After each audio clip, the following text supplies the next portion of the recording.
Heddiw, rydyn ni'n dod yn edrych ar sut I lluosi gyda 10. Felly, man hyn mae gen i'r cwestiwn 3 lluosi gyda 10. Os ydym ni'n rhoi y rhif 3 yn y grid gwerth lle, yna mae 3 uned. Lluosi gyda 10, mae angen edrych I weld sawl 0 sydd yn y rhif 10. Wel, mae 1 0, sy'n golygu ein bod ni yn mynd i'r chwith 1 waith. Enghraifft, bydd y 3 yn symud o'r unedau i'r degau, ac yna mae angen ychwanegu 0 i'r unedau.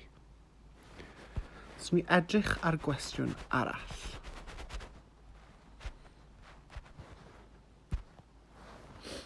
Saith, lluosi gyda 10.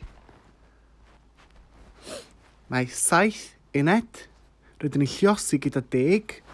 Pan rydyn ni'n lluosi, mae'r rhif yn mynd yn fwy, felly rydyn ni wastad yn mynd i'r chwith. Felly, mae'r 7 uned yn troi i'r 70, ac yna ychwanegu 0.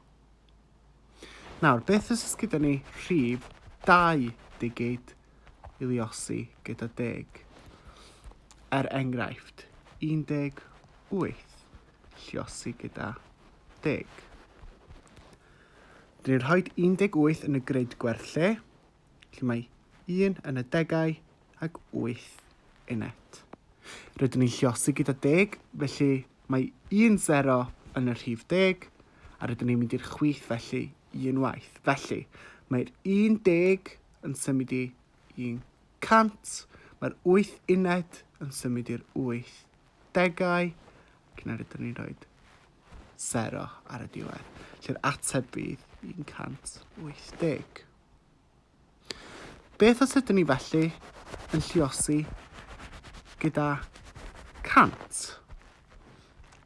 Enghraifft, 16 lluosi gyda 100.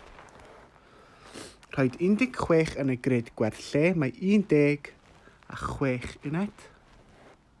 Tro hyn, mae 2 0 yn y rhif 100. Felly, rydyn ni'n mynd ar draws i'r chwith 2 waith. Felly, mae'r 1 yn y degau yn mynd i'r miloedd.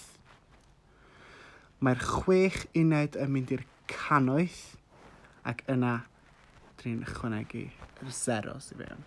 Felly, yr ateb yw 1,600. Wedyn, os ydyn ni'n lluosi gyda 1000, byddwn ni'n mynd ar draws nid unwaith, nid dwywaith, ond 3 gwaith. Felly, bydd angen colofn ychwanegol yn fan hyn. I ddangos degau o filoedd. 16 lluosi gyda 1000, mynd ar draws 3 gwaith. Felly o'r degau i'r 10 o filoedd, o'r unedau i'r miloedd, ac yna ychwanegu y 0. Felly 16,000.